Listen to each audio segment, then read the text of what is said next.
नमस्कार student, class 10th chapter number 1 पढ़ रहे थे। आज हम एक्सरसाइज 4 का क्वेश्चन नंबर 2 करेंगे। तो देखिए, क्वेश्चन नंबर 2 है, प्रश्न 1 में दी गई उन परिमेय संख्याओं के दशमलव प्रसारों को लिखिए जो शांत हैं। कल जो मैंने क्वेश्चन कराया था कि संख्या परिमेय संख्याएं हैं जो शांत हैं या अशांत हैं। तो जो परिमेय संख्याएं शांत हैं उनको हमें दशमलव प्रसार के रूप में लिखना है। जैसे कि ये 6 क्वेश्चन दे रखे हैं जो कि पहले क्वेश्चन के थे और उनका दशमलव प्रसार कैसा है, शांत है। तो देखिए, इनको हमें किस में लिखना है, दशमलव प्रसार के रूप में लिखना है। तो देखिए, पहला क्वेश्चन है 13/31/25। तो पहले क्वेश्चन को सॉल्व कर लेते हैं। 13/31/25 को हम हल करते हैं। तो देखिए, कल मैंने 31-25 के आपको फैक्टर बताए थे। तो 13/31-25 के गुणनखंड 5 × 5 × 5 × 5 × 5। 31-25 के ये गुणनखंड दे रखे हैं। ठीक है, कल में करा दिया है, क्वेश्चन नंबर 1 में करा दिए हैं। तो 5 गुणनखंड थे, ये मैंने लिख लिए। 13/5 की पावर 5 है, 5 की पावर 5। अब देखिए, दशमलव प्रसार के रूप में कैसे लिखना है। तो हमें हर में हमेशा 10 की पावर 1, 10 की पावर 2, 10 की पावर 3 में लिखना होता है। यानी कि तभी हम दशमलव प्रसार कर पाएंगे जब हमारा हर 10 की पावर 1 में हो, 2 में हो, 3 में हो, 4 में हो, 5 में हो, 6 में हो, 7 में हो। जैसे ही इनकी पावर होनी चाहिए, 10 की पावर होनी चाहिए, तभी हम दशमलव प्रसार कर सकते हैं, अन्यथा दशमलव प्रसार नहीं कर सकते। तो देखिए, मुझे 5 की पावर 5 है, तो मुझे नीचे हर को क्या बनाना है, 10 बनाना है। तो मैं 2 की पावर 5 से हर में गुणा कर दूंगा और 2 की पावर 5 से ही अंश में गुणा कर दूंगा। अब देखो, 2 की पावर 5 से अंश में गुणा कर दिया, 2 की पावर 5 से ही हर में गुणा कर दिया। अब हमारा क्या बन गया, नीचे बन गया 10 की घात 5। 13 गुणा 2 की घात 5 को लिख सकते हैं हम 32, क्योंकि 2 की 5 बार गुणा, यानी 2 की घात 5 का मतलब होता है 2 की 5 बार गुणा। तो देखिए, नीचे क्या आ जाएगा, 2 पंजे 10, 2 पंजे 10 की पावर 5।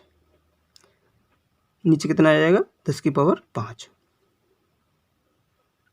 देखिए, यदि a की पावर x इंटू बी की पावर x हो तो हम इसे लिख सकते हैं a इंटू बी की पावर x। ऐसे भी लिख सकता हूँ मैं, तो a इंटू बी की पावर x। तो ऐसे ही 2 गुणा 5 की पावर मैंने क्या लिख लिया, 5 लिख लिया। ठीक है, तो देखो, 13 और 32 की जब मल्टीप्लाई करेंगे 416 आएगा, और 10 कितने हैं, 5, जीरो कितने, 5, तो 1 2 3 4 5 जीरो लगा लिए। अब देखो, 5 के बाद क्या लगेगा, ऊपर दशमलव लगेगा। 5 के बाद क्या लगेगा, दशमलव। तो 3 तो ये हैं और 2 जीरो और बढ़ा लीजिए, तो 2 और 416। 5 के बाद हो गया दशमलव, 1 2 3 4 5। तो यही क्या है, इसका दशमलव प्रसार है। ये क्या है, दशमलव प्रसार है। दशमलव के आगे जीरो बढ़ा लो, कोई फर्क नहीं पड़ता। तो 0.00416 क्या है, दशमलव प्रसार। अतः 13/31/25 का दशमलव प्रसार कितना है, 0.00146 है। दूसरे क्वेश्चन को देखिए, 17/8। तो 17/8 का देखो 17/8, 8 को मैं लिख सकता हूँ 2 गुणा 2 गुणा 2, 2 दूनी 4 दूनी 8, 17/2 की पावर 3। यहाँ देखो हर की पावर कितनी है, 2 की पावर 3 है, तो हमें 5 की पावर कितना लेना पड़ेगा, 3। तो 5 की पावर 3 से ही हर में गुणा कर देंगे और 5 की पावर 3 से ही अंश में गुणा कर दूंगा। तो देखो हर और अंश की पावर हमें दोनों की पावर क्या करनी होती है, बराबर। ठीक है, हमें 2 और 5 की पावर को क्या करना होता है, बराबर करना होता है। तो 2 और 5 की पावर बराबर कर ली हमने। तो देखिए 17 गुणा 5 का क्यू कितना होता है, 125, 5 और 25 पंजे 125 अपॉन 2 पंजे 10 की घात 3। अब देखिए 17 और 125 की गुणा कितनी आएगी, 2125, 2125। यहाँ 10 की घात कितनी है, 3। तो 3 के बाद क्या लग जाएगा, दशमलव। डेसिमल कितने के बाद लगेगा, 3 के बाद। तो 2.125 क्या है, इसका दशमलव प्रसार है। 2.125 क्या है, दशमलव प्रसार है। यही क्या है, आंसर है। तो आप लिख लीजिए, अतः 17/8 का दशमलव प्रसार बराबर किसके होगा, 2.125 के, जैसा कि हमने पहले क्वेश्चन में लिखा था। ठीक है, थर्ड क्वेश्चन करते हैं। 15/1600 को करते हैं, तो काट दीजिए 5 से। तो 5 × 15 और 320, 3 यहाँ पे लिख लीजिए 3/320 डिवाइड हो जाएगा 5 से। 5 × 15, 5 × 15, 1 5 2 10 0। तो देखिए 3/320 के गुणनखंड क्या होंगे, तो 320 के गुणनखंड 2 की पावर 6, 5 की पावर 1।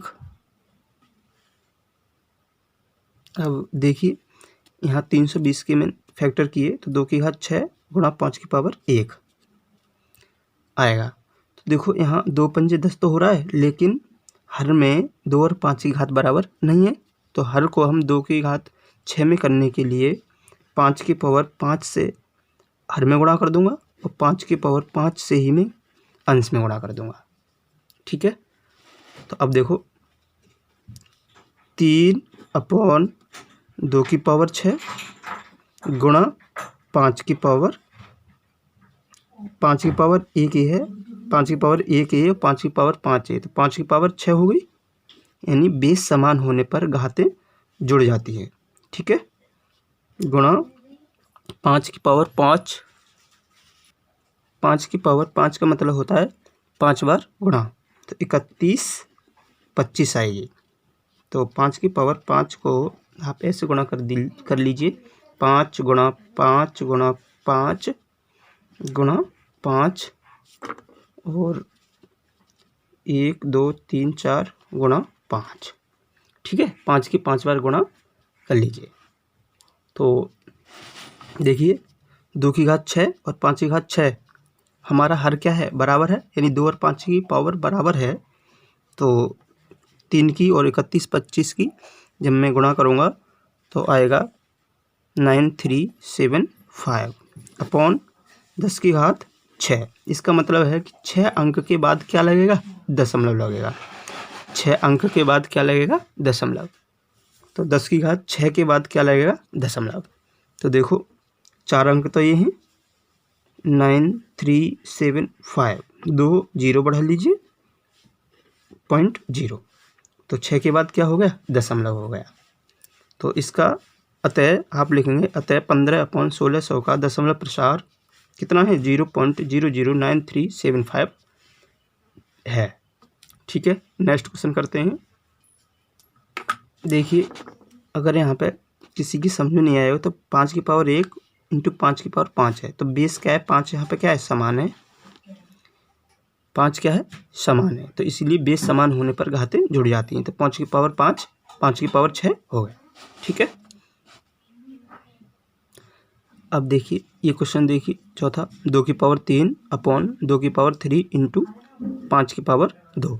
तो देखिए यहाँ पे देखो 2 और 5 की पावर बराबर नहीं है, और हमें 2 और 5 की पावर क्या करनी है बराबर करनी है, क्योंकि बराबर करेंगे तभी हमारा 10 आएगा। तो 5 की पावर 1 से मैं गुणा कर देता हूँ हर में, और 5 की पावर 1 से ही मैं गुणा कर देता हूँ अंश में। तो जब 5 की पावर 1 से गुणा करूँगा तो 23 अपॉन 2 की पावर 3 गुणा 5 की पावर 3। मैंने अभी बताया बेस समान होने पर पावर क्या हो जाती है जुड़ जाती है। तो 2 पावर 1, 1 पावर 1, तो 5 की पावर 3 हो गए गुणा 5। ठीक है, अब देखिए 23 और 5 की जब मल्टीप्लाई करेंगे हम तो आएगा 115 अपॉन 10 की घात 3। देखो 3 के बाद क्या है दशमलव है, तो 3 के बाद दशमलव है, तो 115 1 2 3 ऐसे भी कर सकते हैं आप। तो देखिए 0.115, तो ये क्या है आंसर है। अतः 23 अपॉन 2 की पावर 3 इंटू 5 की पावर 2 का दशमलव प्रसार कितना होगा 0.115 होगा। ठीक है, नेक्स्ट क्वेश्चन है 6/15। तो मिनिमाइज कर लिए, 3 दूनी 6 और 3 पंजे 15, तो 2/5।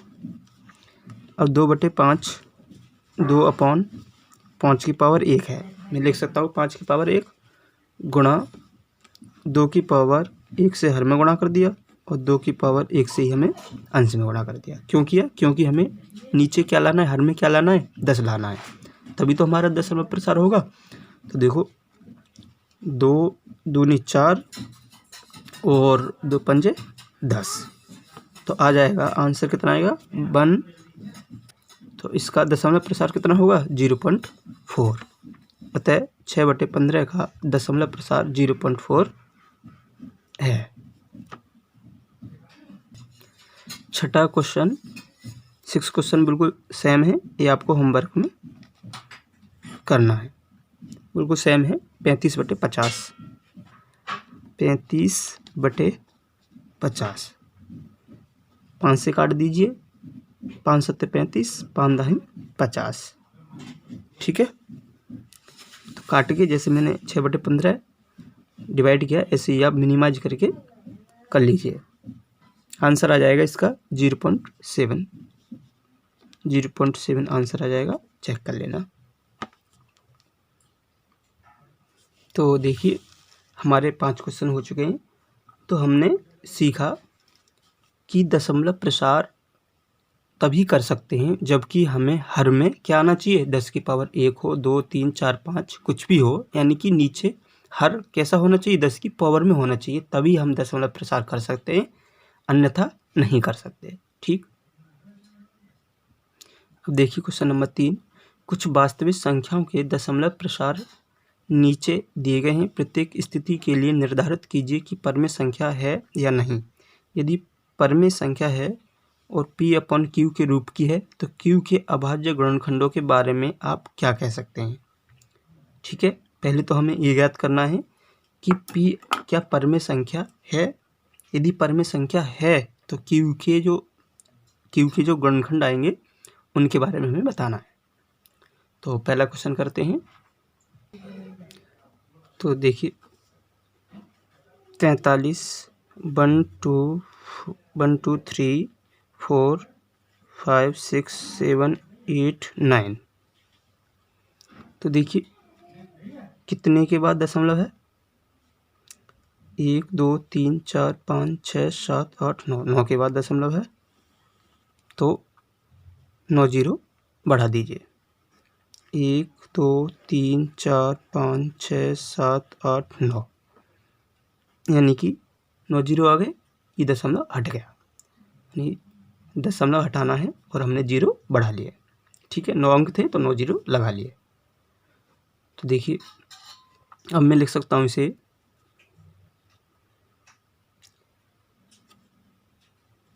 ये संख्या p अपॉन q के रूप की है, जो कि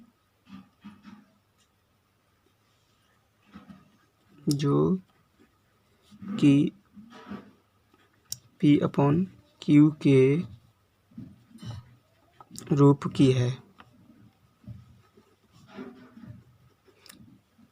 यह जो कि p अपॉन q के रूप की है, इसीलिए यह परिमेय संख्या है। यह परिमेय संख्या है। यह परिमेय संख्या है। यह परिमेय संख्या है तो हम इसे 2n और 5m के रूप में लिख सकते हैं। अतः q की अभाज्य गुण, तो देखिए 10 की घात यहाँ देख लीजिए, अगर ये 10 1 9 है, 0 कितने हैं 9, तो 10 की घात ये 9 है। तो 10 की घात 9 को मैं क्या लिख सकता हूँ, 2 गुणा 5 की पावर 9 लिख सकता हूँ। ठीक है, 2 गुणा 5 की पावर 9। तो देखिए कितना आ जाएगा, 2 पंजे 10 और 10 की पावर 9। तो 10 की पावर 9 को 2 गुणा 5 की पावर 9 में मैं 9 में लिख सकता हूँ। तो देखो कॉन्सेप्ट है, मैंने बताया था इससे पहले, ax इंटू बी एक्स को लिख सकता हूँ a इंटू बी की पावर x। ठीक है, या a इंटू बी की पावर हो तो मैं इसे कैसे लिख सकता हूँ, a की पावर x इंटू बी की पावर x, या a की पावर x इंटू बी की पावर x है तो मैं इसे ऐसे लिख सकता हूँ। अगर a पावर है तो मैं ऐसे लिख सकता हूँ। ठीक है, तो ये समझ में आया। तो देखिए जो q के जो अभाज्य गुणनखंड हैं, अगर मैं लिखना चाहूँ तो कैसे लिख सकता हूँ, 2 की पावर 5, इसे मैं लिख सकता हूँ 2 की पावर 5 गुणा 5 की पावर 5, इसे लिख सकता हूँ 2 की पावर 5 इंटू 5 की पावर 5। देखो इससे देखो, यानी ये a की पावर x है, a की पावर x और b की पावर x को मैं कैसे लिख सकता हूँ a इंटू बी की पावर x। ये समझ में आया। तो मैं ऐसे लिख लूँगा किसको, q को। तो देखिए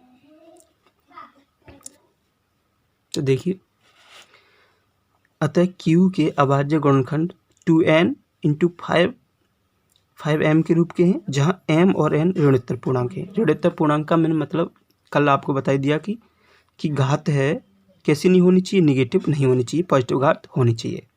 तो देखो 2 की घात 5 और 2 की घात 5 की पावर 5 कैसी है, पॉजिटिव है, और 2n और 5m के रूप की है, इसीलिए क्या है, ये अभाज्य गुणनखंड है और परिमेय संख्या है।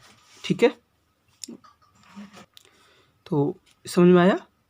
बस हमें कुछ नहीं करना, हमें हर को अभाज्य गुणनखंड के रूप में घातों को लिखना है। अगर वो है तो वो शांत है, अगर इस रूप में नहीं है, मैंने कल पढ़ाया था 2n 5m के रूप की हर है तो वो कैसा होगा, शांत होगा। ठीक है, अगर नहीं है तो वो अशांत होगा। इस क्वेश्चन को देखिए, सेकंड क्वेश्चन है 0.120 1200 12000, ये सही है। थर्ड क्वेश्चन, तो देखिए ये देखो एक सेम नंबर के बाद क्या नहीं हो रहा, रिपीट नहीं हो रहा। एक वर्ड है आवृत्ति और अनावृत्ति, इसे समझ लीजिए, आवृत्ति और अनावृत्ति। आवृत्ति में क्या है होता है और अनावृत्ति में अंतर समझ लीजिए। तो देखिए जहाँ पर आवृत्ति शब्दों की यानी कि अंक की आवृत्ति क्या हो, दशमलव के बाद जो संख्या है उसका रिपीटेशन सेम हो तो वह तो कहलाती है आवृत्ति। और दशमलव के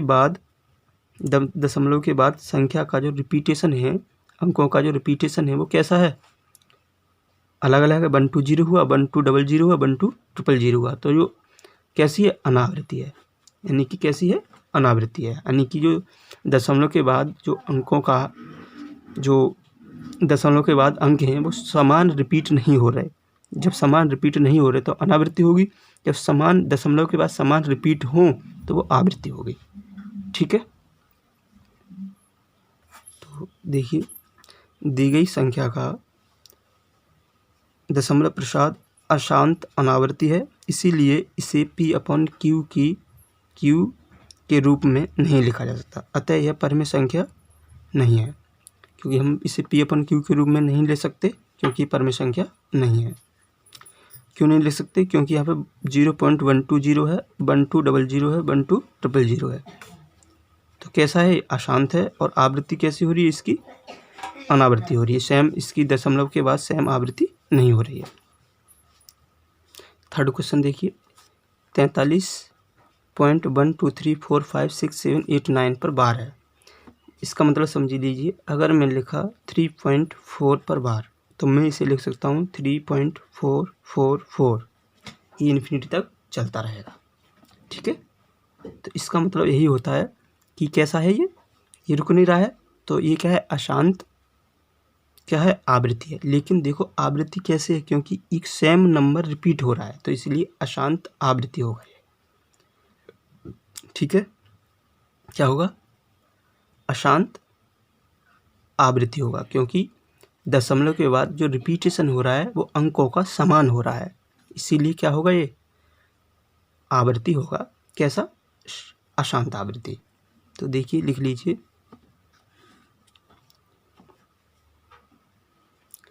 दी गई संख्या का दशमलव प्रसार अशांत अनावृत्ति है, अशांत आवृत्ति है, इसीलिए दी गई संख्या P/Q के रूप में लिखी जा सकती है।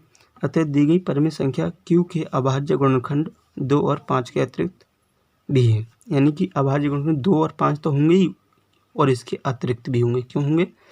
क्योंकि आवृत्ति हो रही है, समान हो रही है, लेकिन कैसी है? अशांत आवृत्ति है। क्योंकि ये देखो चलता जा रहा है, डॉट डॉट डॉट इन्फिनिटी तक चलता जा रहा है। तो इसीलिए इसकी आवृत्ति कैसे होगी?